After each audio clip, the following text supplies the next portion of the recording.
So we're in the book of the double twilight, and we are just beginning the description of the beginning of that morning twilight of the gods, when there's a break in this everlasting night. Some light appears, and it's very beautiful. It's like a dawn with subtle colors, magical light. But everything is very vague. We read about the vague fields, the vague cattle, the vague spirits, vague melodies wandered with a bodiless cry. One can hear, maybe it's something like birds, but you can't see them, only hear them. Vague melodies touched the soul and fled, pursued into harmonious distances, unseized. We can't grasp them. They're fading away. So I'm going to start reading from there. Page 602, line 123.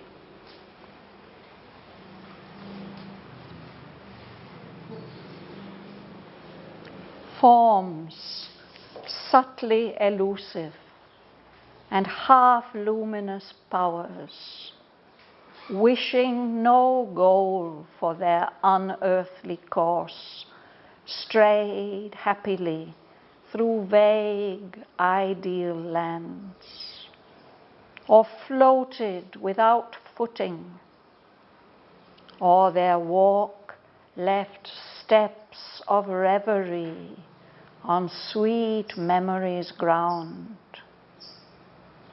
or they paced to the mighty measure of their thoughts, led by a low, far chanting of the gods.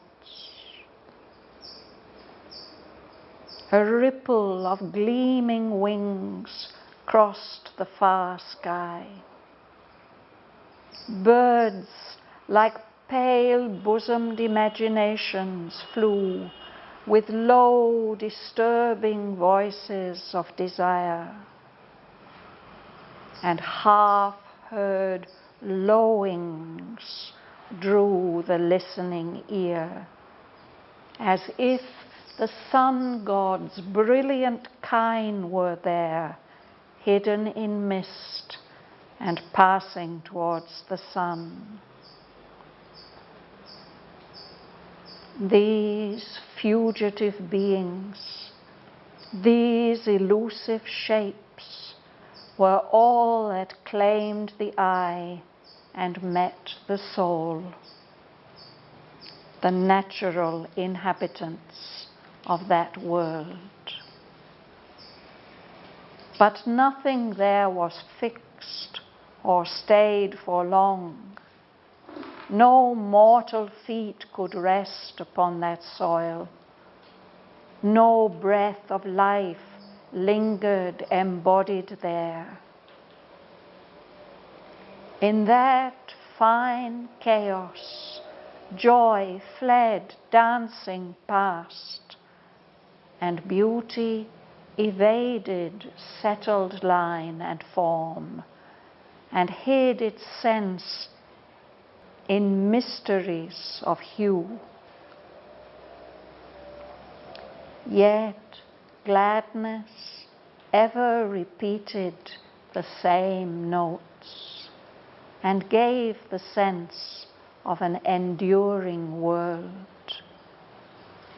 There was a strange consistency of shapes, and the same thoughts were constant passers-by, and all renewed unendingly its charm, alluring ever the expectant heart, like music that one always waits to hear, like the recurrence of a haunting rhyme. One touched incessantly, things never ceased, a skirt of worlds invisibly divine.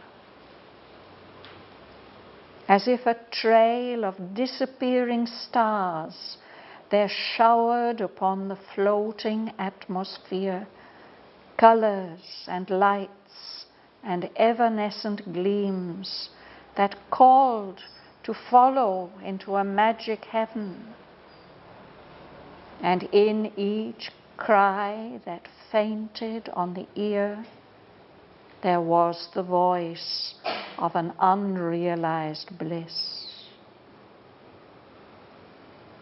An adoration reigned in the yearning heart, a spirit of purity, an elusive presence of fairy beauty and ungrasped delight, whose momentary and escaping thrill, however unsubstantial to our flesh, and brief even in imperishableness, much sweeter seemed than any rapture known, earth or all-conquering heaven can ever give.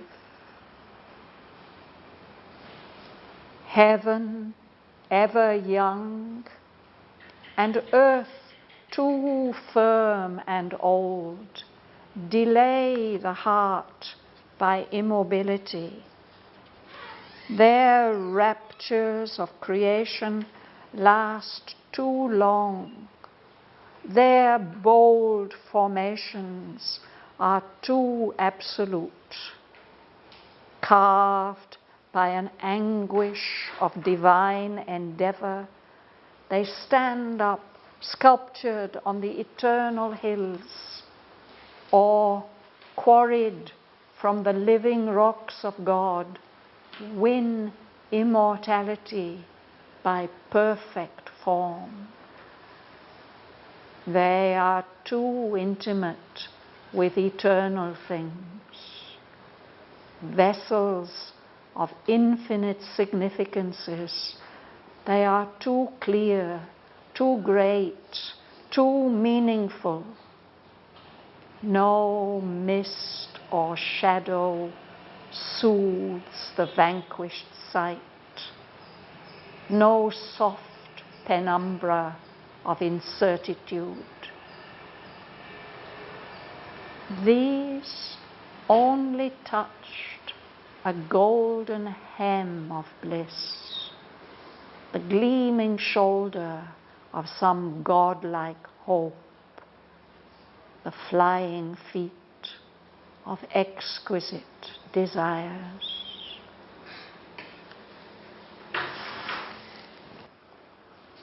Rosa will read. Yeah. Form, softly elusive and half luminous powers, wishing no goal for their unearthly cause, stayed happily through vague, yeah.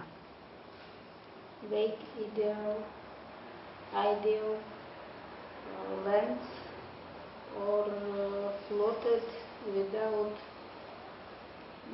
footing, or they walked left steps of reverie on sweet memories ground. Yes, we'll stop there. Yes. So forms, they are elusive. That means one can't, they are running away. One can't grasp them. Something that's elusive, you can't tie it down, catch it. These forms are subtle forms that are escaping and dissolving. And there are powers who are half luminous. Everything in that world is half luminous. It's a twilight world. So these forms and these powers, they don't have any goal or aim or end.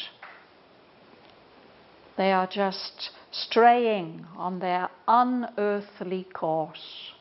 This is not a physical world.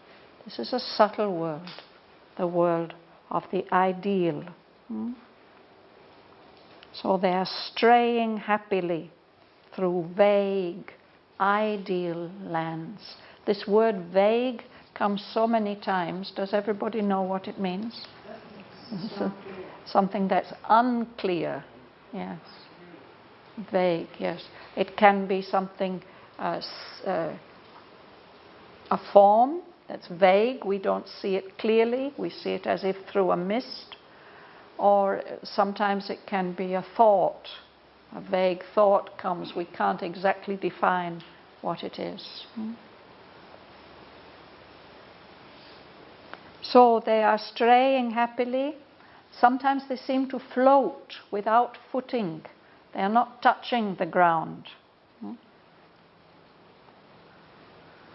Or if they touch the ground, their walk left steps of reverie, steps of dream. It's as if it leaves some kind of dream print, some mark of dream on sweet memories ground. As if the ground they are treading on leaves an imprint like the memory of a dream. Or they paste, Or they paste to the mighty measure of their thoughts, led by a low, far chanting of the gods. Yes, thank you.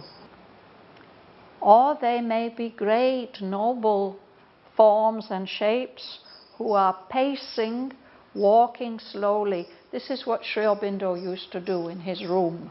He paced up and down, up and down. So these forms are pacing to the mighty measure of their thoughts. Here measure means rhythm. Pacing. There's a rhythm of their thoughts. And those beings are being led by a low, far chanting of the gods. In the distance, faintly, we can hear chanting. And this is gods who are chanting. A ripple of gleaming wings crossed the far sky. Birds, like pale-bosomed imaginations, flew, with low, disturbing voices of desire, and half-heard blowings drew the listening ear, as if the sun-god's brilliant kind were there, hidden in mist and passing towards the sun. Yes. All this is very misty and vague. No? So there are also wings in the sky, birds, a ripple of gleaming wings across the far sky. They're in the distance, only faintly seen. And those birds, he says, like pale-bosomed imaginations. The breast is pale. There's something faint about them. Wonderful forms flying with low, disturbing voices of desire.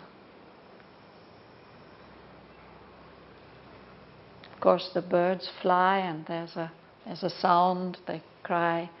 But here, this is the world of the ideal.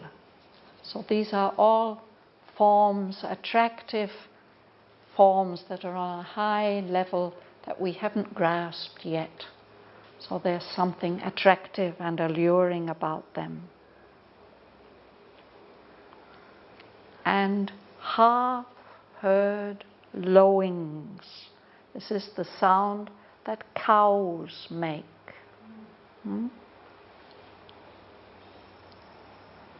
We can hear the sound of those cows. We don't see them, but the sound is as if these are the cows of the sun god from the Vedas, those wonderful cows that were hidden in the dark cave. So they are there. They are not in their cave. They are free, and they are hidden in mist, and they are moving, they're passing towards the sun. Kine. And cows. Cattle more. Yeah. It's not just cows, it's bulls and calves and everything.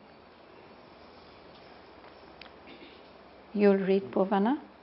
These fugitive beings, these elusive shapes, were all that climbed the eyes and met the soul, the natural inhabitants of that world. So this is all that can be seen. They are fugitive. They're just seen for a moment.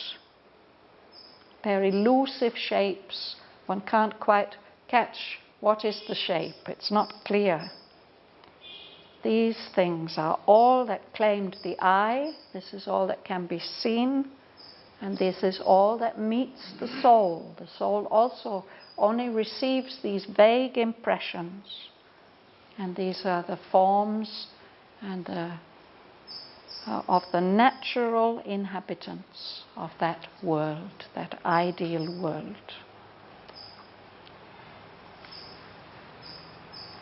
You'll read, Satyajit?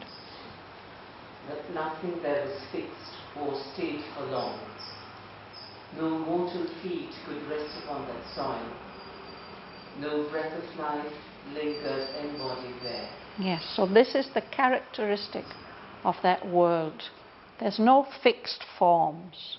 Nothing remains for long. This is not a physical world. So mortal feet, like our big flat feet, could rest upon that soil. Everything is fleeting. And no breath of life lingered embodied there. Here we have bodies that are enlivened by the breath of life.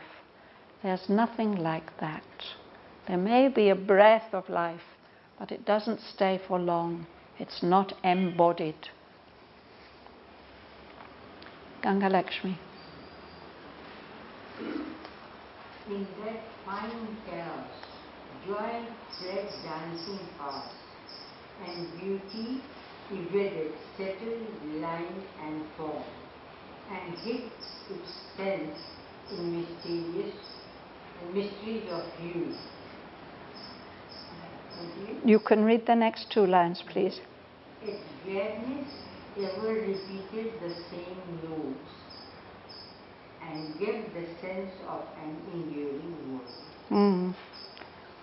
So everything is on the move in that fine chaos. It's something very, very subtle, delicate. Joy fled dancing past. It's just there for a minute. And beauty is there, but that beauty evaded, it escaped from settled line and form. It doesn't take any fixed forms. And that beauty hid its sense here, its meaning, in mysteries of hue. Beautiful, mysterious, vague colors. And yet, that joy fled dancing past, but still the gladness, the happiness, went on repeating the same notes. And because there's that repetition of fleeting forms, that does give the sense of an enduring world, a world that lasts, that has durability. Ganga Lakshmi. There was a strange consistency of shapes, and the same thoughts were constant passerby, and all renewed and dwindling, unendingly. unendingly its charm, alluring ever the expectant heart, like music that one always waits to hear, like the recurrence of the haunting ring. Rhyme. Mm. So, though these shapes are elusive, there is some kind of consistency, some sameness, and some small density to them also. No? And the same thoughts were constant passers-by. The same ideas kept passing by. And all this all together goes on renewing its charm, coming again and again and again, unendingly. And that is attracting the expectant heart. The heart is always waiting for something to come back, something beautiful, no? Like music that one always waits to hear. There's some beautiful music and a particular phrase or passage is repeated. You wait for that lovely phrase to come back again and again. Or it's like the recurrence of a haunting rhyme. A rhyme is in poetry when the words at the end of the line have matching sounds, no? And that can be very, very charming when we hear these sounds repeated, echoing again. And he says this rhyme is haunting. That has a double meaning. Typically, haunting is what a ghost does. It comes back again and again. But if it's a haunting melody, it's something very beautiful that you hear and you want to hear it again, and you try to remember it, and maybe you can't quite remember it, but it's so beautiful you want to go on hearing it again and again.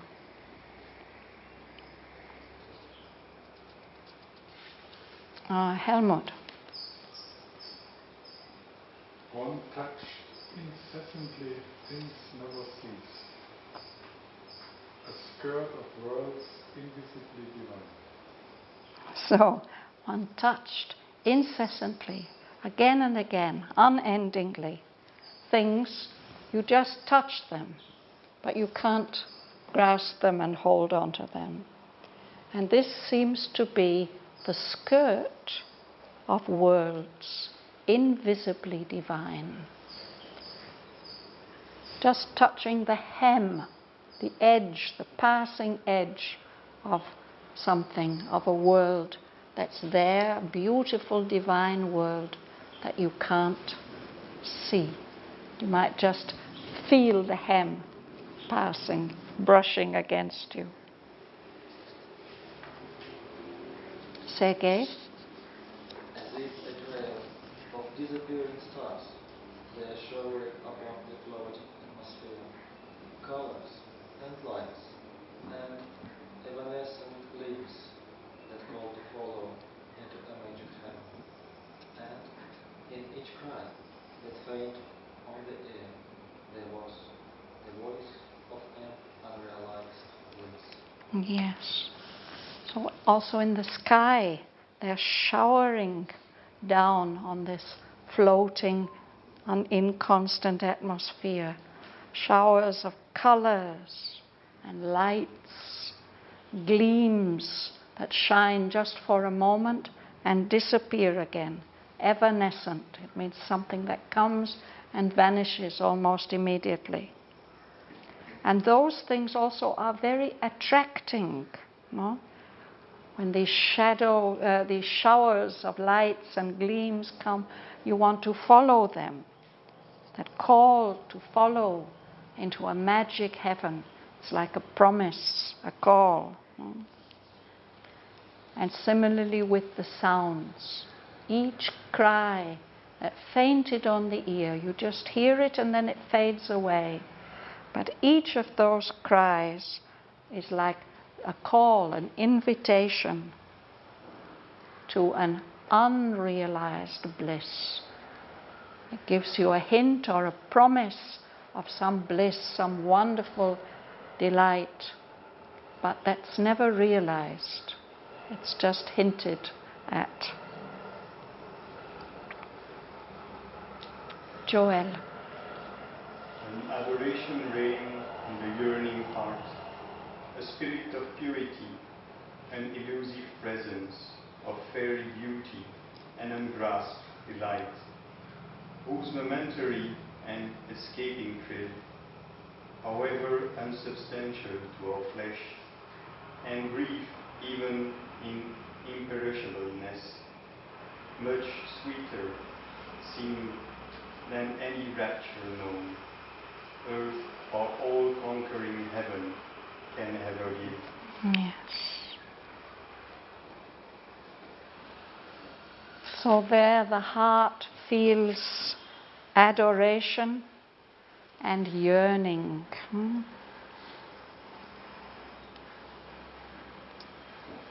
In that place there's a spirit of purity, like a breath of jasmine on the night air. An elusive presence. There seems to be somebody there, but one can't find out who. But that presence has fairy beauty, magical beauty. And it's also promising this delight, ungrasped delight, unrealized bliss. And the thrill of that delight just comes for a moment and then escapes again. And yet it's unsubstantial to our flesh, as if the flesh couldn't really feel it, no? And it's so brief, even though it is imperishable. It can't die. It will go on and on forever. But it just comes so briefly. That thrill is so much sweeter than any kind of delight that we can gain here on earth or in heaven. It seems to be much sweeter than anything that earth or all-conquering heaven can give. And in the next two sentences, Sri Aurobindo explains why it seems much sweeter. What's wrong with the delights which earth and heaven can give. Patricia. Heaven ever young, and earth too firm and old, delay the heart by immobility. Their raptures of creation last too long. Their bold formations are too absolute. Carved by an anguish of divine endeavor, they stand up sculptured on the eternal hills, or quarried from the living rocks of God with immortality by perfect. When immortality by perfect. Yes. So the forms and the delights that earth or all-conquering heaven can give, they are immobile. They don't move. They are fixed. They delay the heart by immobility. You can seize them and hold them and they stay there. No? Heaven is ever young because it's immortal, always young. No? And earth, he says, is too firm and old. Our matter feels like that. So these things delay the heart by immobility. They don't move. And they're raptures of creation. Earth has raptures, heaven has raptures, but they are both lasting too long compared with this fleeting, evanescent, elusive delights of the twilight of the ideal. Their formations are too absolute. They are like this, clear, outlined, fixed.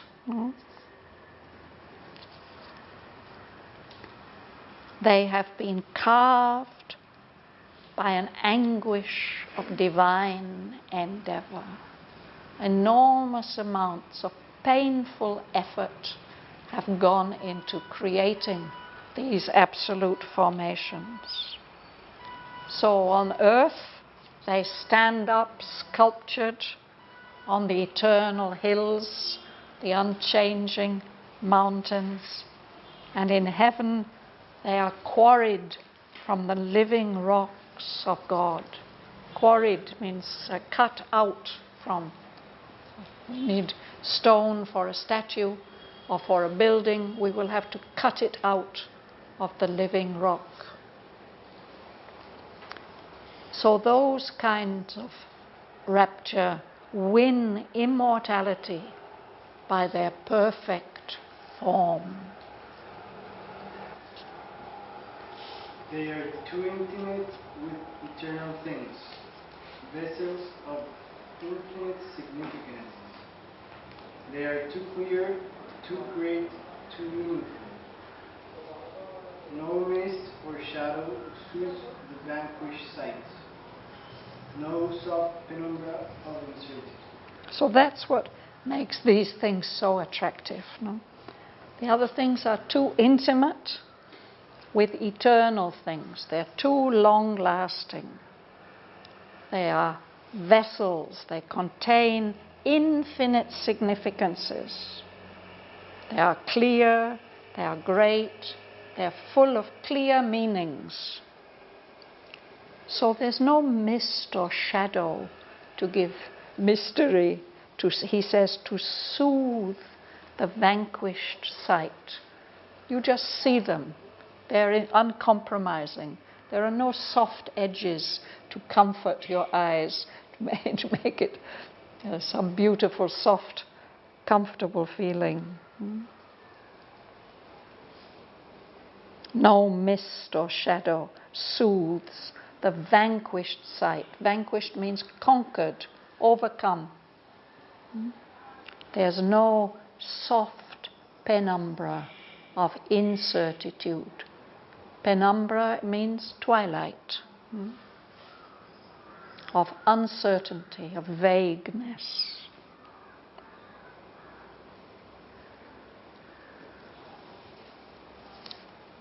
Gomsun.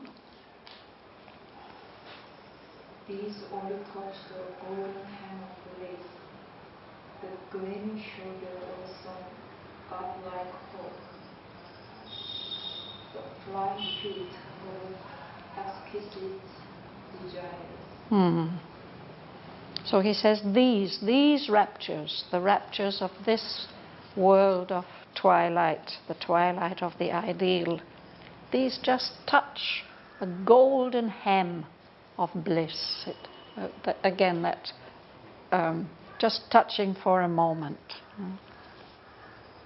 Or you might see just the gleaming shoulder of some goddess of godlike hope.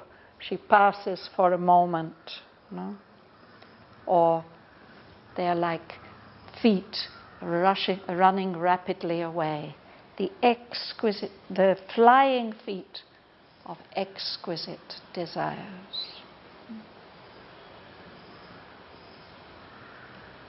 It's a little bit like that short poem of Sri Aurobindo called Revelation, where he speaks about somebody passing very quickly. That's like a revelation. You just see a cheek, a foot. It's gone. Praveen.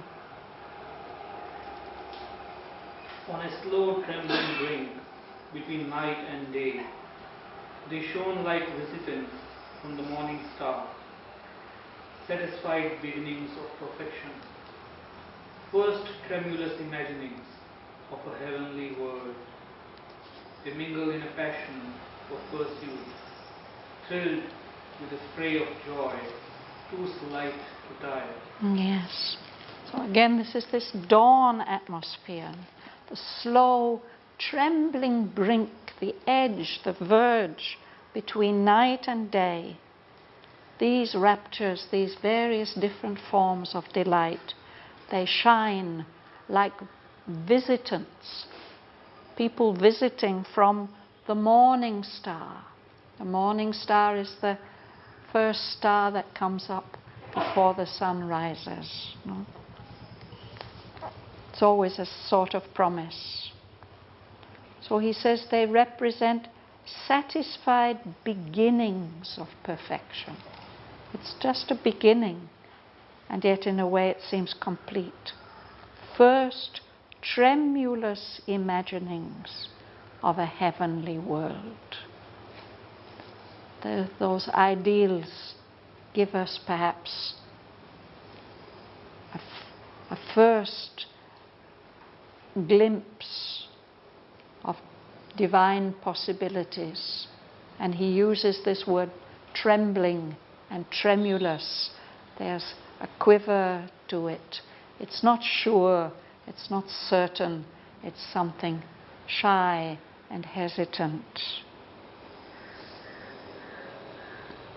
And those tremulous imaginings, those visitants, they mingle together in a passion of pursuit, an intense delight of hunting, of following, of running after. And they are thrilled with a spray of joy, too slight to tire. Spray, it's when you get, you stand near a waterfall and some of the drops of water blow towards you. You just get a little sprinkle that's so delightful. No? And it only comes for a moment. It's too slight. There's not enough of it for you ever to get tired of it. So that joy goes on persisting. This promise of unrealized bliss.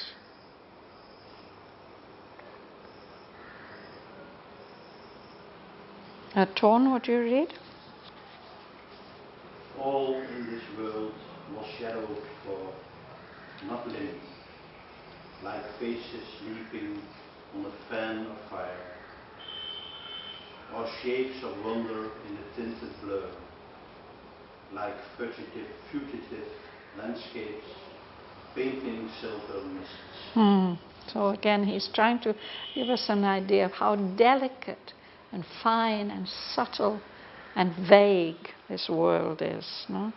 Everything in this world is not limned, it's not outlined clearly. It's just a beautiful colored blur or shadow without clear outlines. Or it's like faces leaping on a fan of fire. When you look into the flames, you might see for a moment faces shifting forms like that. Or shapes of wonder in a tinted blur. Blurred is again when the edges are not clear.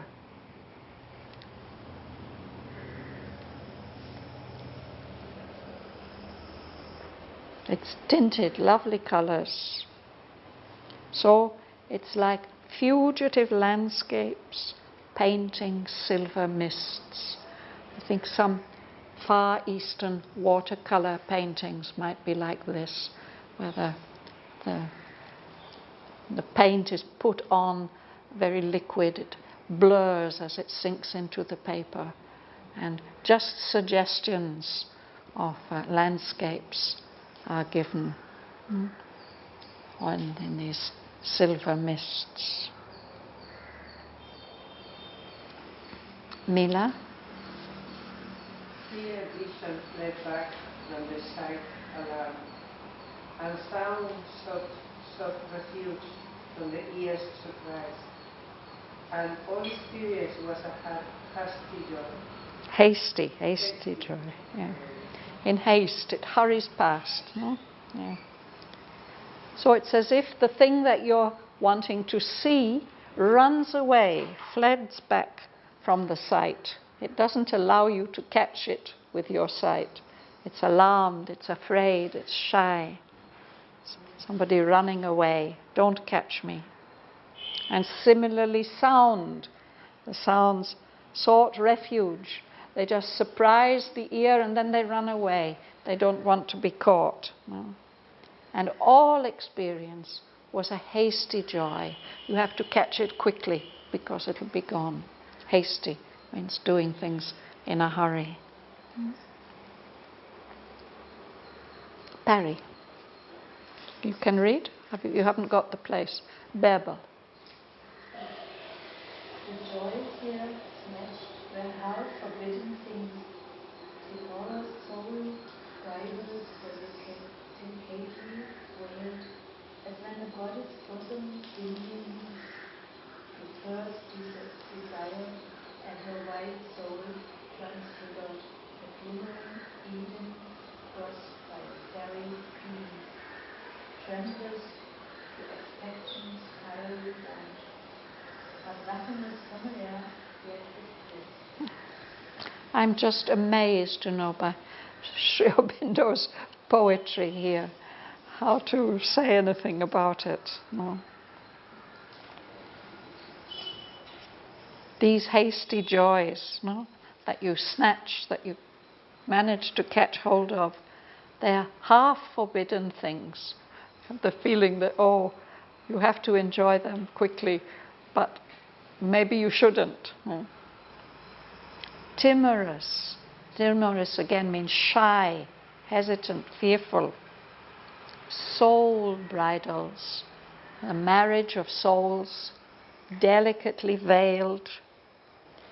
He says it's like when for the first time a goddess, her bosom dimly moves, she begins to feel the emotion of first desire. And her soul that has been absolutely white gets transfigured. He says a glimmering Eden. Eden is paradise. Mm-hmm. Glimmering, it's light is faintly gleaming and moving. So, crossing that whiteness, the purity of her soul, comes these fairy gleams, these magical gleams of color. And she trembles to expectation's fairy wand. Last time I think we had anticipation. And expectation is something similar. You think, something wonderful is coming. So she feels that promise that something wonderful is coming, but she's so pure, she's so virgin, she doesn't know what to expect. Nothing is familiar yet with bliss. She doesn't know what that joy could be.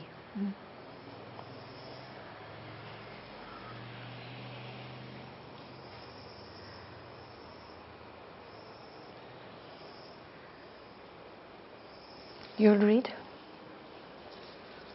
Everything in this fair realm the heavenly exchange, the fleeting gladness of untired delight. In an intensity of magic change. Yes, there's a full stop there. Yeah.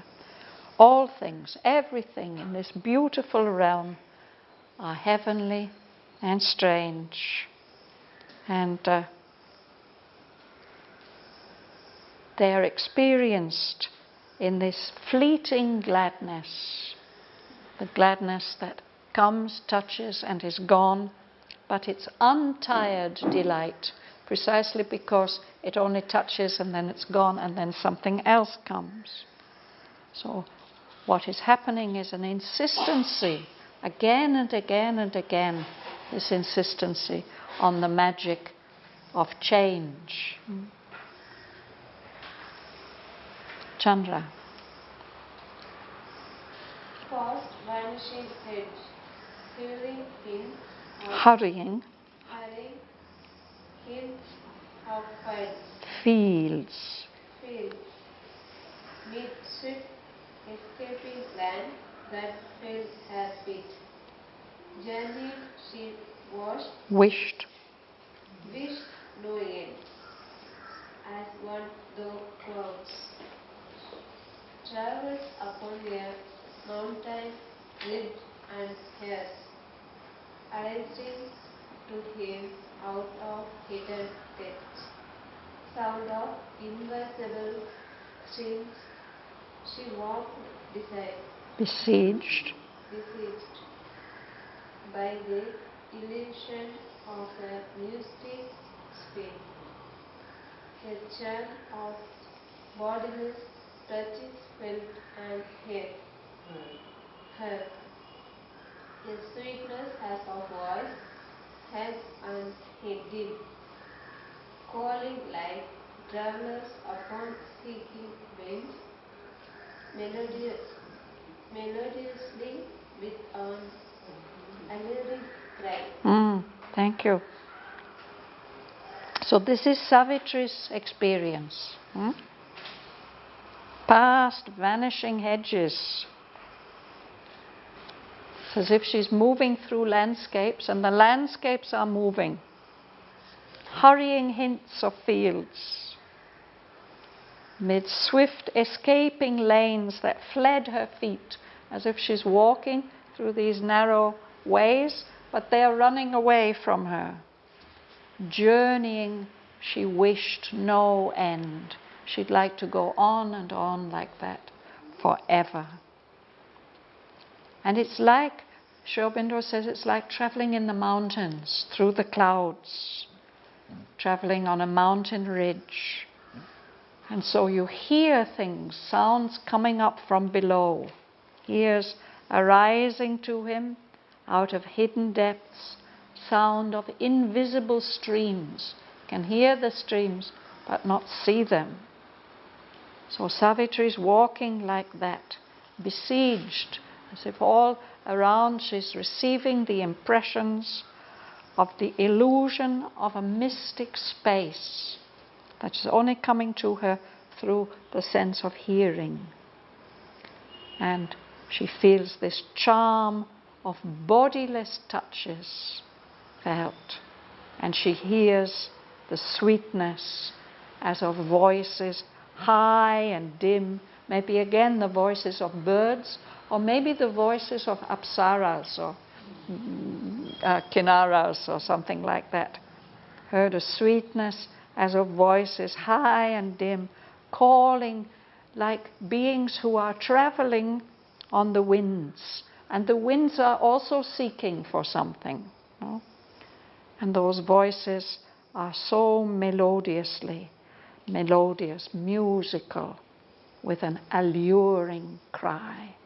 Always this, it's so attractive, all these sounds and different kinds of sensations and experiences and sights.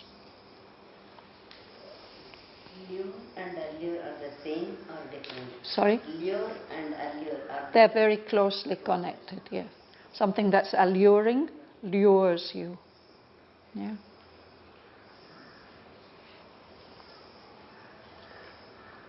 So I think we must stop there for today.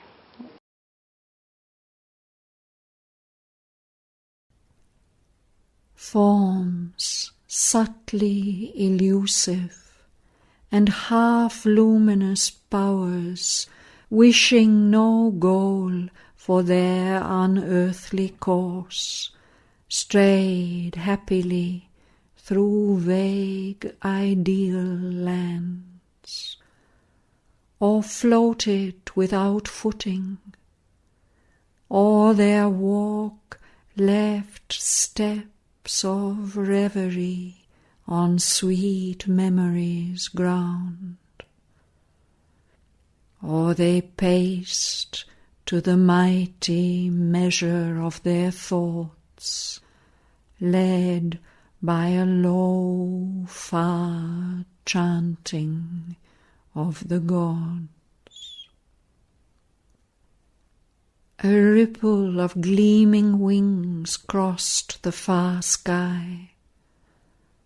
Birds like pale-bosomed imaginations flew with low, disturbing voices of desire, and half-heard lowings drew the listening ear, as if the sun-god's brilliant kine were there, hidden in mist and passing towards the sun.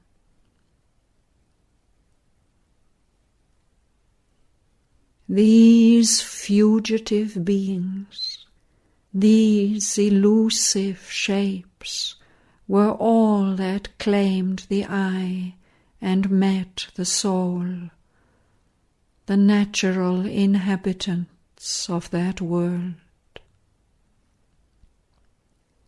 But nothing there was fixed or stayed for long. No mortal feet could rest upon that soil. No breath of life lingered embodied there. In that fine chaos, joy fled dancing past, and beauty evaded settled line and form, and hid its sense in mysteries of hue.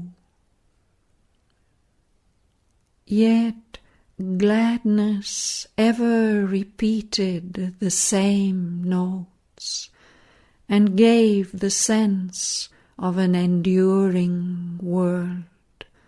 There was a strange consistency of shapes, and the same thoughts were constant passers-by, and all renewed unendingly its charm, alluring ever the expectant heart, like music that one always waits to hear, like the recurrence of a haunting rhyme. One touched incessantly things never ceased, a skirt of worlds invisibly divine. As if a trail of disappearing stars there showered upon the floating atmosphere colours and lights and evanescent gleams that called to follow into a magic heaven. And in each cry that fainted on the ear there was the voice of an unrealized bliss. An adoration reigned in the yearning heart, a spirit of purity, an elusive presence of fairy beauty and ungrasped delight, whose momentary and escaping thrill, however unsubstantial to our flesh, and brief even in imperishableness, much sweeter seemed than any rapture known, earth or all-conquering heaven can ever give. Heaven ever young, and earth too firm and old, delay the heart by immobility. Their raptures of creation last too long. Their bold formations are too absolute. Carved by an anguish of divine endeavour, they stand up sculptured on the eternal hills. Or, quarried from the living rocks of God, win immortality by perfect form. They are too intimate with eternal things, vessels of infinite significances. They are too clear, too great, too meaningful. No mist or shadow soothes the vanquished sight. No soft penumbra of incertitude. These only touched a golden hem of bliss, the gleaming shoulder of some godlike hope, the flying feet of exquisite desires. On a slow, trembling brink between night and day, they shone like visitants from the morning star, satisfied beginnings of perfection, first tremulous imaginings of a heavenly world. They mingle in a passion of pursuit, thrilled with a spray of joy too slight to tire. All in this world was shadowed forth, not limbed, like faces leaping on a fan of fire, or shapes of wonder in a tinted blur, like fugitive landscapes painting silver mists. Here vision fled back from the sight, alarmed, and sound sought refuge from the ear's surprise, and all experience was a hasty joy. The joys here snatched were half-forbidden things, timorous soul bridals delicately veiled, as when a goddess' bosom dimly moves to first desire, and her white soul transfigured, a glimmering Eden crossed by fairy gleams, trembles to expectation's fiery wand, but nothing is familiar yet with bliss. All things in this fair realm were heavenly strange, in a fleeting gladness of untired delight, in an insistency of magic change. Past vanishing hedges, hurrying hints of fields, mid swift escaping lanes that fled her feet, journeying she wished no end. As one through clouds travels upon a mountain ridge, and hears arising to him out of hidden depths sound of invisible streams, she walked besieged by the illusion of a mystic space, a charm of bodiless touches felt and heard, a sweetness as of voices high and dim, calling like travellers upon seeking winds, melodiously with an alluring cry.